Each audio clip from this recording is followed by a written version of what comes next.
দোস্ত কি অবস্থা? আলহামদুলিল্লাহ ভালো। ভালো না? আচ্ছা, আপনাকে আমি একটা প্রশ্ন করবো। কি?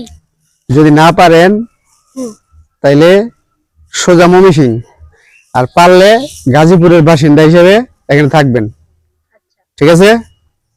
রাজি? হ্যাঁ আপনি প্রস্তুত? হ্যাঁ, ইনশাআল্লাহ আমি জিতবো।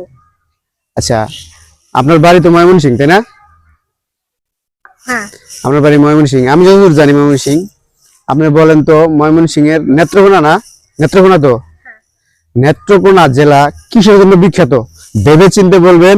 এই প্রশ্নই উপর নির্ভর করতেছে আপনার গাজীপুরের থাকা না থাকা। আপনি বলবেন আপনার নেত্রকোনা জেলা কিসের জন্য বিখ্যাত? বালিশ মিষ্টির জন্য। হ্যাঁ, বালিশ কি কি কি কি? বালিশ মিষ্টির জন্য।